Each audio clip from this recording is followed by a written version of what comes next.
मृत्यु से जीवन की ओर। यदि परमेश्वर के ज्ञान रूपी कुंजी को हम ना पा लेते, तब बाइबल रहस्यों से भरी हुई पुस्तक है। जब हम इस कुंजी को पा लेते हैं, तब इसके रहस्य रहस्य न रहकर हमारे लिए संदेश बन जाते हैं। बाइबल की गूढ़ बातों को समझने के लिए हमें जीवन और मृत्यु, इन दो शब्दों को समझना होगा। मृत्यु सभी युगों में रहस्यमय रही है। इसके भेद को विज्ञान भी नहीं खोल सका है। इसलिए चुप्पी साधे हुए मृत्यु रूपी इस भयानक शत्रु का वर्णन जब दार्शनिक करना चाहते हैं, तो वे भी सिर्फ काल्पनिक कविताओं के समान ही परिभाषा कर पाते हैं। धर्म विज्ञान इसकी क्या कर पाया है? समान परिभाषा तक पहुंचते हुए सिर्फ सतही परिभाषा। मृत्यु ने खून के प्यासे दरिंदे जैसे शत्रु के समान मानव जाति के जन्म से अपने कार्य को आरंभ करते हुए तथा शताब्दियों की धाराओं पर सवार इस घड़ी तक मानव जाति का पीछा करती आ रही है। जब परमेश्वर ने सृष्टि की रचना की, तब मृत्यु उस रचना का भाग नहीं थी और न ही उसकी मूल योजना का भाग थी।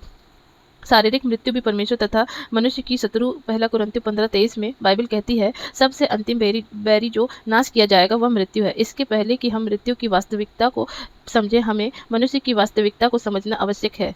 वास्तविक मनुष्य एक शारीरिक प्राणी नहीं है। वास्तविक मनुष्य आत्मा है। वास्तव में मनुष्य वह आत्मा है जिसके पास प्राण, मन, इच्छा व भावना है और वह शरीर में रहता है। पहला थिस्सलुनीकियों 5:23। जब प्रभु यीशु ने निकोदेमुस से कहा, तुम्हें नए सिरे से जन्म लेना आवश्यक है, यूहन्ना 3:7, तब निकोदेमुस स्वाभाविक रूप से सोच रहा था। इसलिए उसने पूछा, मनुष्य जब बूढ़ा हो गया तो क्यों कर जन्म ले सकता है?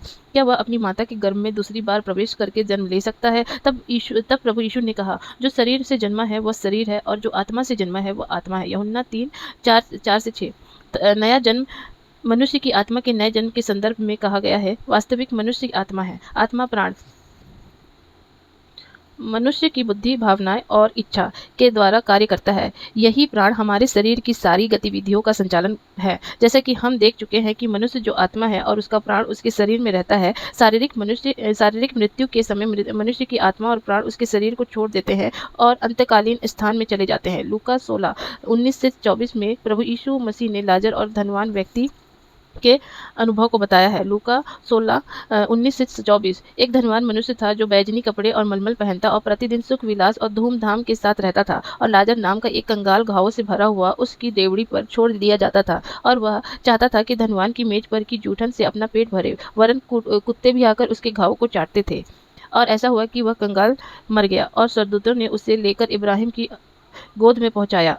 और हमें यहाँ यह समझना है कि स्वर्गदूतों ने लाजर की आत्मा और प्राण को लेकर इब्राहिम की गोद में पहुंचाना, उसके शरीर को नहीं पहुंचाया, उसके शरीर को नहीं। और वह धनवान भी मरा और गाड़ा गया। उसका शरीर तो गाड़ा गया, परंतु उसकी आत्मा और प्राण अधोलोक में गए। और अधोलोक में उसने पीढ़ा में पड़े हुए अपनी आंखें उठाई और दूर से इब्राहिम की गोद में लाजर को देखा, और उसने पुकार कर कहा, हे पिता इब्राहिम, मुझ पर दया करके लाजर को भेज दे, ताकि वह अपनी उंगली का सिरा पानी में भिगोकर मेरी जीभ को ठंडी करे, क्योंकि मैं इस ज्वाला में तड़प रहा हूँ। लाजर व धनवान दोनों ही की आत्मा और प्राण मरे नहीं थे, परंतु सचेत थे।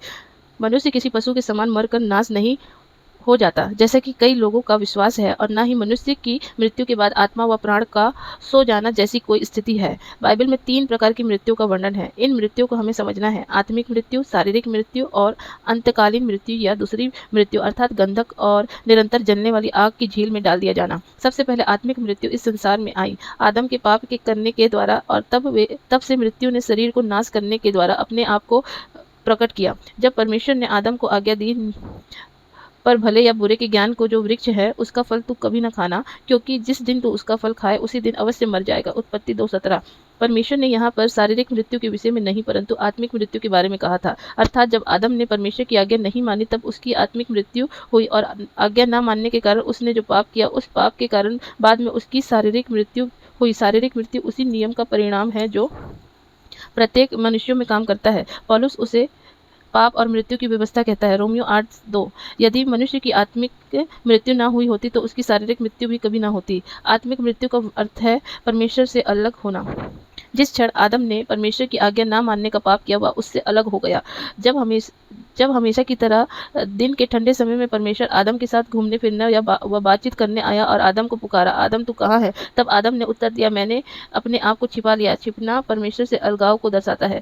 तब आदम और हव्वा ने शैतान की बात मानी, तब शैतान उसका आत्मिक पिता बन गया और उनमें शैतान का स्वभाव आ गया। यही आत्मिक मृत्यु है। यह स्वभाव तुरंत मनुष्य जाति में आ गया। आदम और हव्वा के पहले बेटे ने अपने छोटे भाई की हत्या कर दी। यही पापी स्वभाव सदा काल से प्रदर्शित होता चला आ रहा है। अब मनुष्य शैतान से मिल गया। मनुष्य आदम को अदन की वाटिका से निकाल दिया गया। वह कानून तोड़ने वाला बन गया और इस कारण अब मनुष्य ने परमेश्वर की उपस्थिति में आने की अपनी योग्यताओं को खो दिया। अब मनुष्य पाप के कारण परमेश्वर की आवाज का उत्तर नहीं देता, परंतु अपने पापी स्वभाव या अपने नए स्वामी शैतान के अनुसार ही जीवन व्यतीत करता है। मनुष्य अब आज्ञा का उल्लंघन करने वाला, कानून तोड़ने वाला और पापी में बढ़ पापी में बढ़कर हो गया। अब मनुष्य आत्मिक रीति से शैतान की संतान बन गया और अपने पिता शैतान के स्वभाव में सहभागी हो गया। इसी कारण प्रभु यीशु ने फरीसियों से कहा, तुम अपने पिता शैतान से हो और अपने पिता की लालसाओं को पूरा करना चाहते हो। वह तो आरंभ से हत्यारा और सत्य पर स्थिर न रहा, क्योंकि सत्य उसमें है ही नहीं। जब वह झूठ बोलता है तो अपने स्वभाव ही से बोलता है, क्योंकि वह झूठा है, वरन झूठ का पिता है। यूहन्ना 8:44। फरीसी लोग तो बड़े धार्मिक थे। वे सप्त के दिन सदैव सभागृह में जाते थे। वे प्रार्थना करते थे, अपना दशमांश देते थे, वे उपवास करते थे, वे और भी बहुत से अच्छे काम करते थे, परंतु वे यह सब कुछ बाहरी रूप से और दिखावे के लिए करते थे, परंतु भीतर से वे पाप से भरे हुए थे। उन्होंने प्रभु यीशु के विषय में झूठ बोला और उसकी हत्या भी की, और उसके पापी स्वभाव के कारण प्रभु यीशु मसीह ने उनको शैतान की संतान और उनमें शैतान का स्वभाव था। उपरोक्त बातें यह समझाने के लिए काफ़ी है कि क्यों मनुष्य अपने अच्छे व्यवहार या अच्छे कर्मों के द्वारा उद्धार पा नहीं सकता। उसे निश्चित रूप से नए जन्म की आवश्यकता है। यदि मनुष्य शैतान की संतान न होता और अच्छा व्यवहार व अच्छे कर्म करता तो वह ठीक है था, क्योंकि वह शैतान तब वह नरक में जलाएगा और अंत में वह गंधक व आग की झील में डाल दिया जाएगा, जिसे दूसरी मृत्यु कहा गया है। मनुष्य अपनी योग्यताओं के साथ परमेश्वर की उपस्थिति में खड़ा नहीं हो सकता, क्योंकि उसमें अपने पिता शैतान का स्वभाव है। इसलिए यह आवश्यक हुआ कि शैतान के स्वभाव से रहित तो कोई और व्यक्ति मनुष्य के बदले में उसके द्वारा दिए गए पापों की सजा की कीमत, जो कि मृत्यु है, चुकाए और उसे एक नया स्वभाव प्रदान करे। आप एक बूढ़े खच्चर को लेकर उसे घुड़दौड़ का घोड़ा बनाने का प्रयत्न कर सकते हैं। आप उसके दांतों को घिस सकते हैं और उसके खुरों को पॉलिश कर सकते हैं। आप उसे सबसे उत्तम भोजन खिलाए और सबसे उत्तम अस्तबल में रखे और प्रतिदिन दौड़ के रास्ते पर दौड़ाए। लेकिन दौड़ के दिन जब बंदूक दागी जाएगी, तब वह सिर्फ इतना ही कर सकेगा कि लड़खड़ाते हुए मार्ग पर चलने लगे, क्योंकि वह खच्चर है। घुड़दौड़ उसके स्वभाव में नहीं है। इसके विपरीत यदि आप एक दौड़ वाला घोड़ा ले उसकी इतनी अच्छी देखभाल ना करें, परंतु जब आप उसे दौड़ की रेखा पर खड़ा करेंगे तब बंदूक दागते ही वह भाग लेगा। यह उसका स्वभाव है। वह घुड़दौड़ के लिए ही जन्मा और पाला गया है। एक बूढ़े खच्चर को दौड़ का घोड़ा बनने के लिए पुनः जन्म लेना होगा, जो कि एक असंभव बात, परंतु मनुष्य वह आत्मा है जो कि शरीर में रहता जन्म ले सकता है। उसका स्वभाव है, नए सिरे से बन सकता है। वह प्रभु यीशु मसीह में नई सृष्टि। एक व्यक्ति कितना ही पढ़ लिख क्यों ना जाए, क्योंकि उसके नाम के साथ कितनी भी उपाधियां क्यों ना जुड़ जाए, वह कितना भी धनवान क्यों ना हो जाए, वह कितना भी भला समाज सेवक क्यों ना हो अथवा कितना ही अधार्मिक क्यों ना हो, वह परमेश्वर की उपस्थिति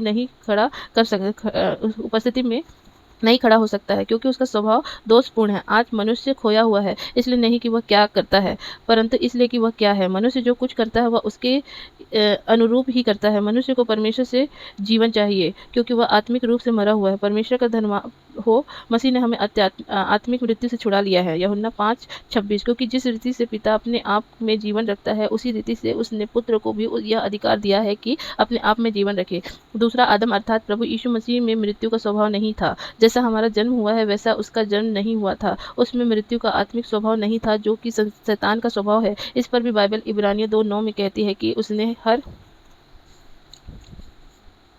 एक मनुष्य के लिए मृत्यु का स्वाद चखा। हमारे पापी स्वभाव को प्रभु यीशु मसीह ने अपने ऊपर ले लिया। इब्रानियों 9:26 में लिखा है कि वह अपने ही बलिदान के द्वारा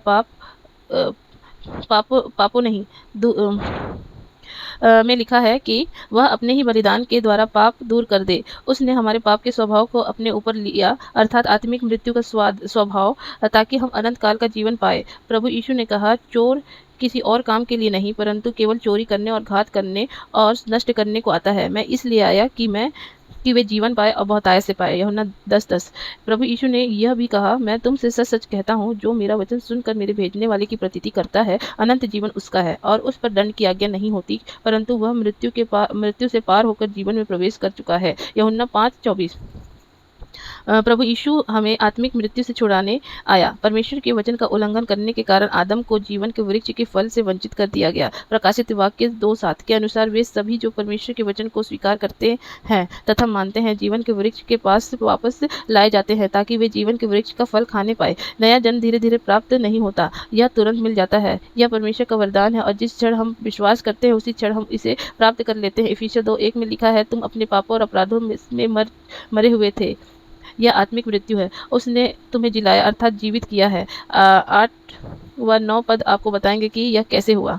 इफिसियों 2 का 8-9, क्योंकि विश्वास के द्वारा अनुग्रह ही से तुम्हारा उद्धार हुआ है और यह तुम्हारी ओर से नहीं वरन परमेश्वर का दान है और न कर्मों के कारण, ऐसा न हो कि कोई घमंड करे। कर्मों के कारण नहीं, यह बात हमारे कर्मों के घमंड रूपी गुब्बारे में छेद कर देती है। मनुष्य स्वयं को बचाने के लिए कुछ करना चाहता है, इसके लिए वह चाहता है कि वह भी कुछ करे, परंतु उसके करने के कारण वह बच नहीं सकता। कर्म करने के कारण वह बच नहीं सकता। उसे अपनी असहाय और निराशाजनक स्थिति को स्वीकार करना होगा कि बाइबल उसके विषय में जैसा कहती है वह वैसा ही है, अर्थात एक खोया हुआ पापी, और तब उसे स्वयं आकर छुटकारे रूपी उस उपहार को जो प्रभु यीशु मसीह उसके लिए लाया है स्वीकार करना होगा। क्या आप आत्मिक मृत्यु से छुटकारा पाकर आत्मिक जीवन में प्रवेश कर चुके हैं?